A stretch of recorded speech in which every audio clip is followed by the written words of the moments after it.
Scary movies, Rae Stonehouse.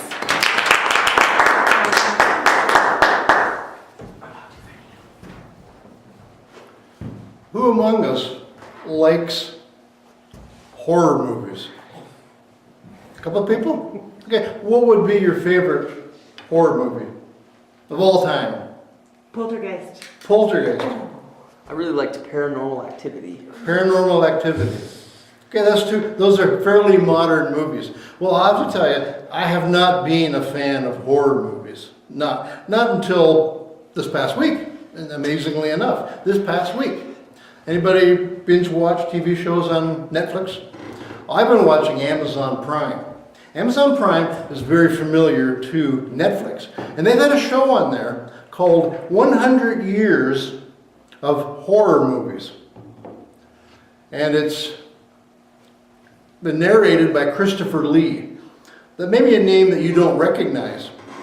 The show was made in 1996, so it's 20 years old at this point in time. So we're 120 years into the horror movie. The horror movie, so this started back in like 1910, 1916. Black and white, of course. No sound. Now we think back, we see some black and white movies with no sound, and we think, oh, this is so lame, this is so old-fashioned.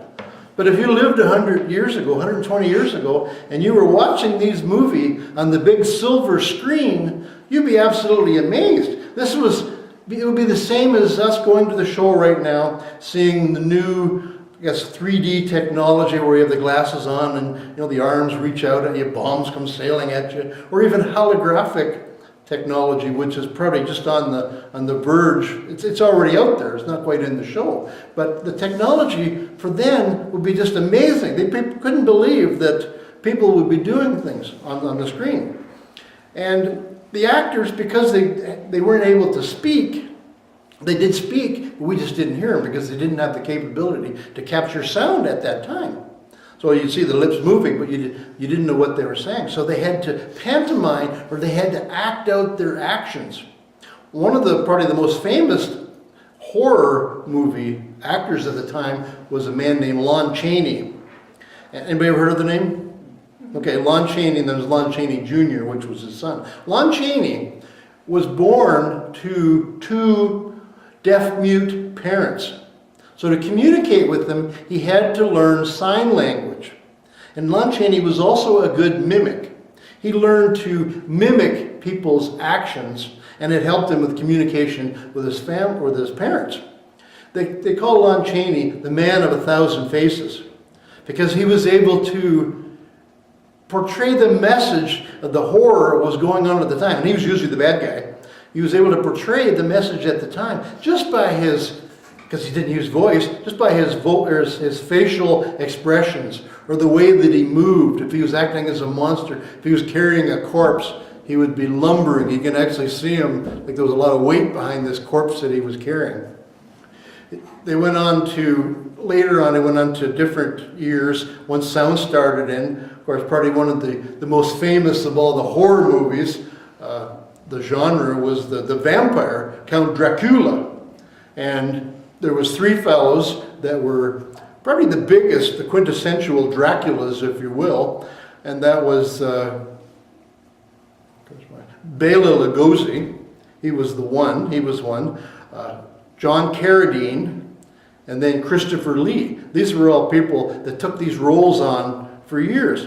Now, I didn't watch these movies because once they started in sound in the 20s, the 30s, and 40s, and the early 50s, long before my time. I watched them when they were in reruns in the 60s and later on. And there was typical monsters. You could probably name them all if you thought about it. There's Dracula.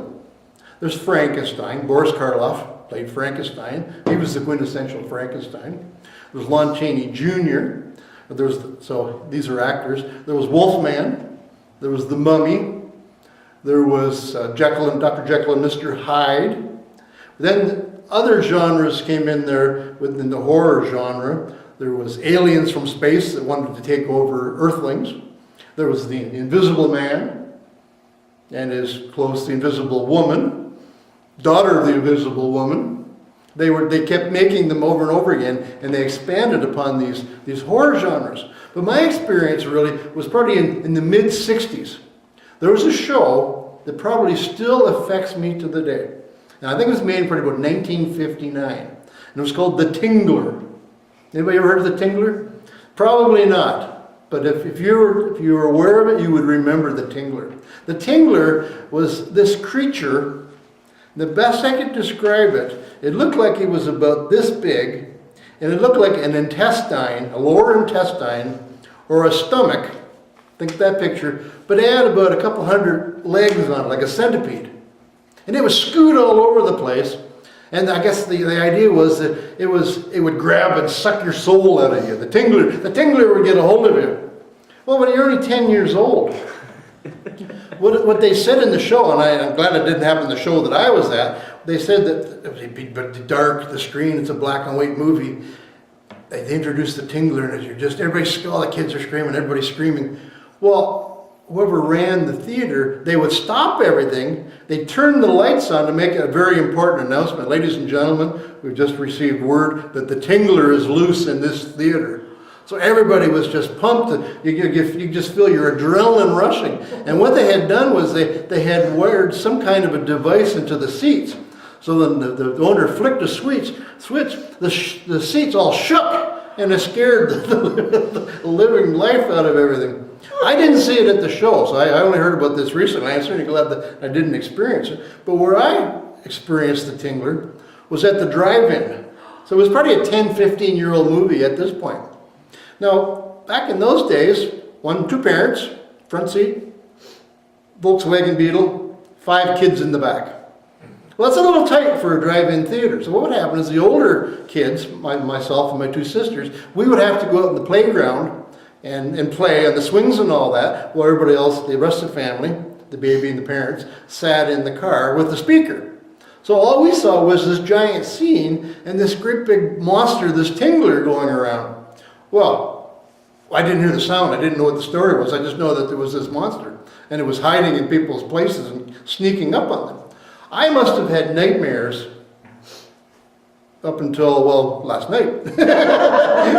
Really, I must have had nightmares, because I always had this idea as a child and as a teenager that there was the possibility. You had to admit that the possibility was there, that there was some kind of a creature that hid underneath my bed. Anybody else ever had that? And it's always a good idea to get down there and check. What happens is, it's nighttime, you know it's stupid. You know that there's no Tingler underneath your bed. However, you're lying there, and then you start hearing all the noises that are in the house. And you start thinking, and your mind starts wondering that, I didn't check everything underneath that bed. The possibility is there. You're in a dark room. The shadows take on different meanings. You see them in the daytime, it's just like this. You know exactly where everything is. But at nighttime, things take on. They're darker. You really can't, they're vague. You can't really see what things are. And did that just move? Did you hear sound? So you get the thought in your mind. And that's what a horror movie is all about. So I wasn't a fan at that time. When I was about 13 years old, my parents, I guess you'd call them, they were party animals. They didn't drink, but they went out partying. They used to go out every Saturday and Sunday night for a party. Then it started coming Thursday, Friday, Saturday, and Sunday. As the oldest child, my role was to be the babysitter. And Friday nights were something really special. I grew up in Ontario. Friday nights. Does anybody know what's special about Friday night? 11:30? Fright night. If you grew up in Ontario, you get the American stations. ABC, Channel 7, from somewhere in New York, had the Fright Night movies. And these were these movies, the back of the Bela Lugosi, and the ones that, from the 40s and the 50s. They're playing them, partly because they're cheap, playing them that time of night. But when you're 13 years old, you're all alone, everybody else is sleeping, there's noises in the house. I'd have every light on in the living room. It'd be bright, and I'd have my back to the wall. So there's absolutely no way that nothing is going to sneak up on me. And the movies were absolutely terrifying.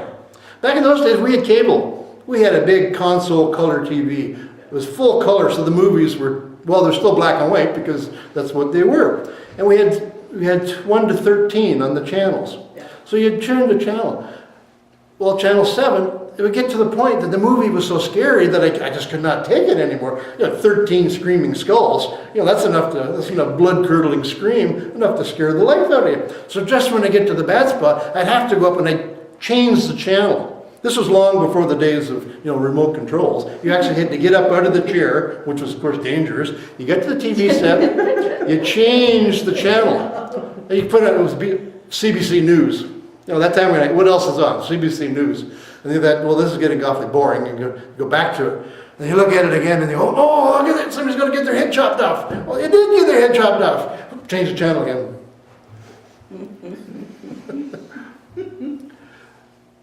The TV show, I just happened to watch the last episode before coming into this meeting this evening.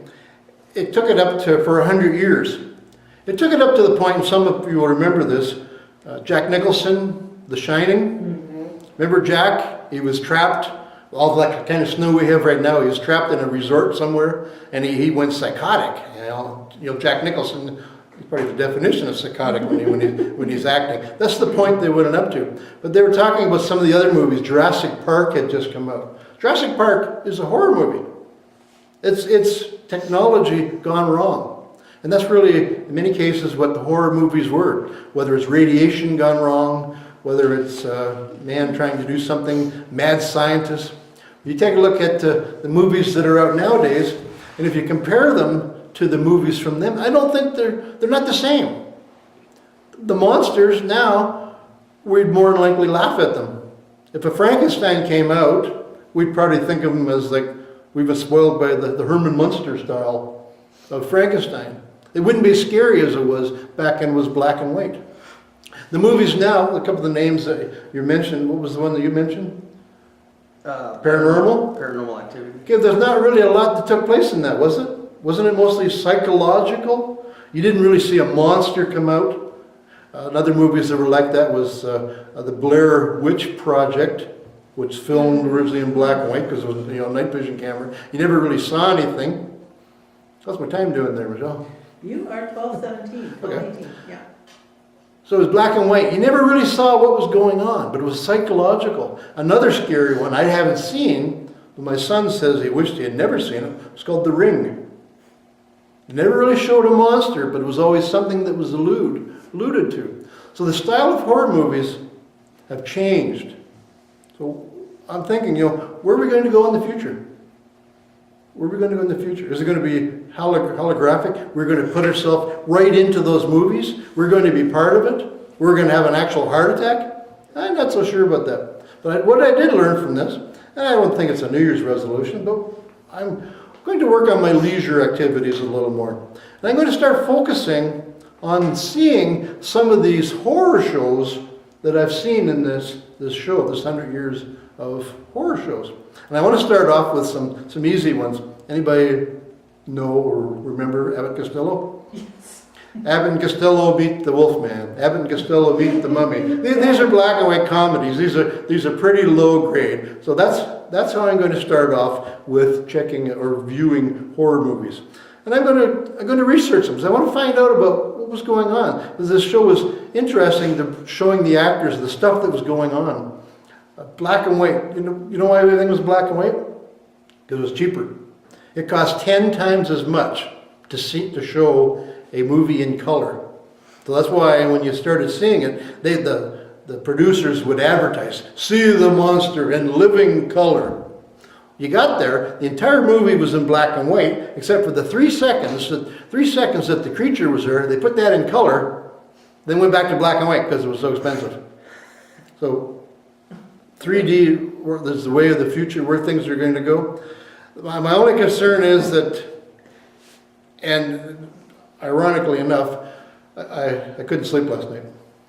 I worked 4 night shifts, and I went to bed and I couldn't sleep. So I was preparing this speech. And while I'm thinking my lines, there was a noise underneath my bed. I'm sure of it because everything was quiet. There was some movement down there. So from now on, in fact, when I'm gonna go to bed, I'm just gonna double check, it's not obsessive compulsive or anything like that. I'm gonna get there, and I'm gonna get a flashlight, and I'm gonna get down underneath the bed, because I know what's down there, it's just dining room table parts and extensions, I'm just gonna check. And I'm gonna, because they can get in between, they can hide, and I'm gonna go on the other side of the bed, and I'm gonna check on that side too, because you never really know. So when you get home, you check underneath your bed too. Madam Toastmaster.